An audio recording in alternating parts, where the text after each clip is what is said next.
Hi, in this video I'm going to show you how to come up with real-life situations as examples of expressions. Maybe you've been given an expression and asked to describe a situation that could be represented by it. So I'm going to I'll do two examples with two different expressions, but to try to help focus on like the process and how I come up with it, what I'm going to do is for each expression I'll do two different examples. So you can kind of hopefully it'll help you see some of the underlying structure here. All right. So first of all, we're going to come up with a situation that could be modeled by m plus 5. So what I actually do to start off with, and I don't think everybody does this, but for me I find it really helpful, is I start and I decide what could my variable represent. And if I try something and I can't come up with a situation, I can always change it. But I try to pick something kind of bland, like the number of people in a room or something like that. I think for here, this time I'll start with like the number of books on a shelf, okay? So we'll say if m represents the number of books on a shelf,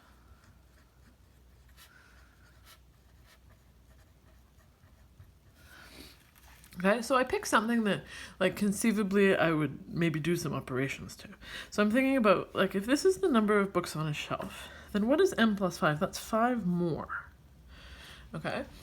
Now, as teachers, when we're asking our students to write a real-life situation here, it doesn't necessarily have to be something that actually happens every day.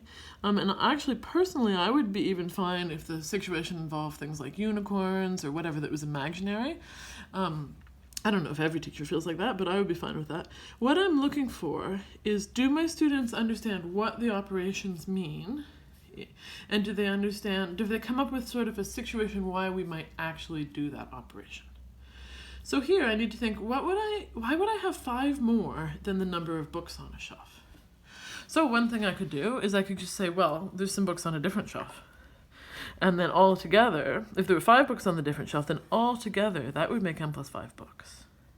Okay? So that will work nicely for this expression here. Now, part of the challenge with these is you really want to explain them really clearly. So you think through the wording that you use and do a good job of editing here. First of all, when I was thinking of this, I was thinking, well, maybe we could add some books. And I just thought it was a little bit harder to be really clear about m was the number of books before, and then we added, and m plus 5 was the number after. So I thought, oh, it'll be easier to explain if I just have the other books be on a different shelf. So what I'm going to say, we've got m is the number of books on a shelf, and we'll say there are 5 books on the shelf below. And there are 5 more books on the shelf below.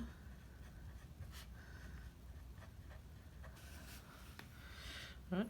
And sometimes my students will stop here, but you really want to be explicit and explain what does this expression actually represent. So in this case, if m is the number of the books on the shelf and there are 5 more books on the shelf below, then m plus 5 represents the total number of books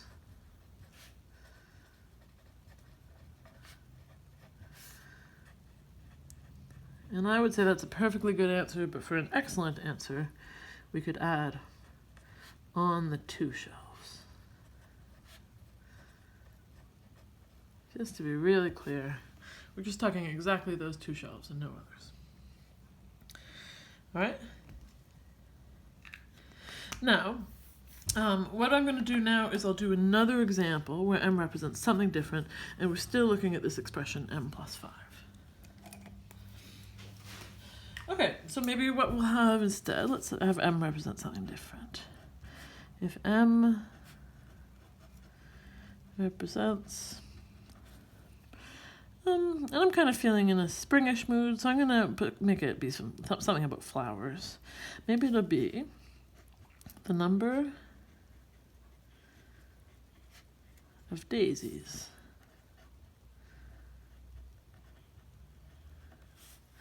I pick. So I've got m daisies. All right, now I need to think. how could I possibly be interested? What could possibly be m plus 5? So 5 more than the number of daisies. So I need to think, why would I, suppose I had 7 daisies. What could 12 be? Well, I think one sort of fairly straightforward way to do it is if we just had 5 of a different flower, or maybe 5 daisies I picked yesterday, but maybe it's easiest to explain if it's 5 of a different flower. Then, altogether, we'd have m daisies and 5 sunflowers, say. And so m plus 5 could be our total number of sunflowers. So that'll work nicely. So if m represents the number of daisies I pick, and I also pick 5 sunflowers,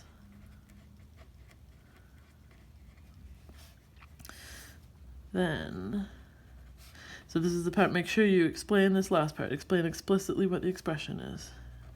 M plus 5 represents the total number of flowers I have.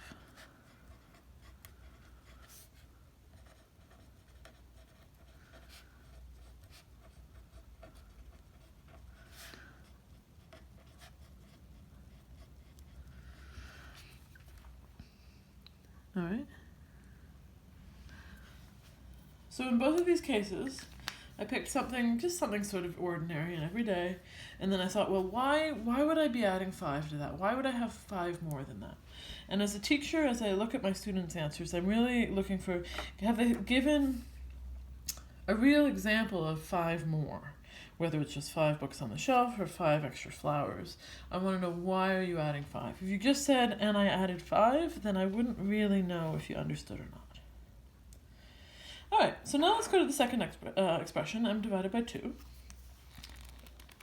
So I'm going to again use m representing the number of books on the shelf. So now I have to think, what does it mean to be dividing by 2? And there are basically two different situations in which we might divide by 2. The first one is if we were splitting something into groups of 2, like splitting it into pairs. So maybe if I had let m represent the number of shoes I have, then m divided by 2 would be how many pairs I had. Now the other time that we divide by 2 is if we're splitting things into 2 equal-sized groups. Right?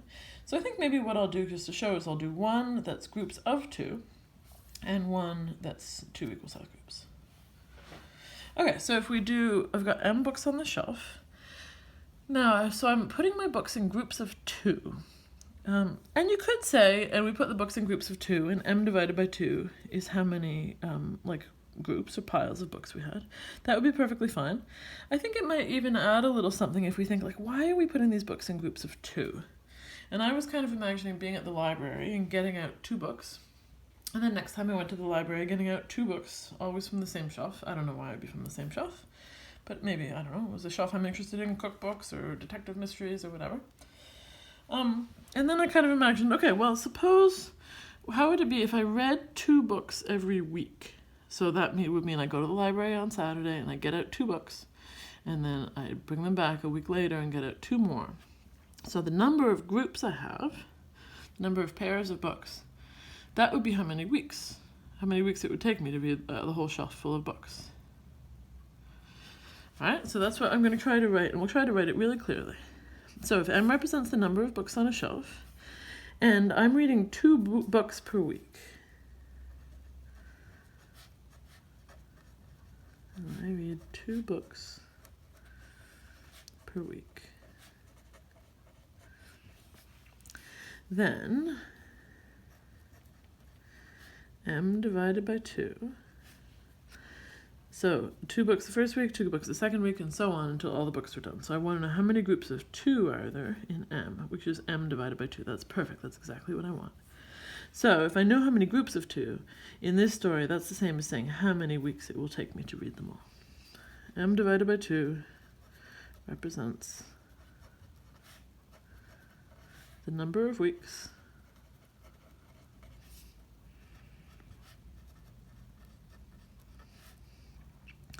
it will take me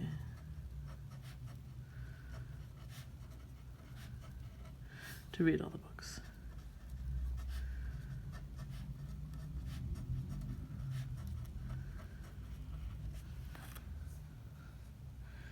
Okay. So now let's look at the same expression, but we'll do it with the flowers again. So if M represents the number of daisies I've picked, and I was thinking, well, let's do, just for practice, we can do one where we're splitting it, instead of splitting into groups of 2, we'll split it into 2 groups. M divided by 2 would be how many I'd have in each of the 2 groups. So I tried to think of a situation that I could explain really easily. And first I was thinking about sharing it between 2 friends. I thought, well, the language can get a little bit confusing. I have to be clear that I'm not keeping any for myself. And I have to be clear that I'm giving away all the flowers and that they get the same amount. And you can totally explain that. But I thought maybe it would even be easier, a little more clear, if I was actually just putting the daisies in 2 vases. All right. So if M is the number of daisies I pick, and I share all of the daisies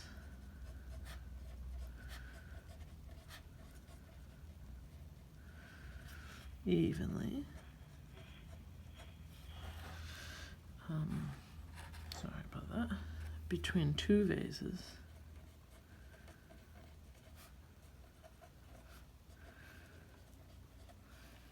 So you want to be really clear with your language. If you just said you put the daisies in 2 vases, it might not necessarily be M divided by 2 in each vase. We want to be clear that you've put them all in the vases and that each vase has the same number. So you don't need to use these words, but you want to use words that explain that part.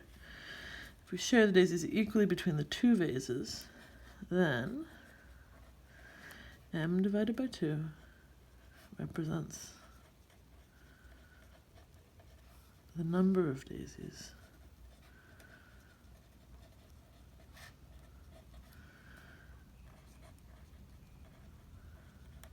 in each vase.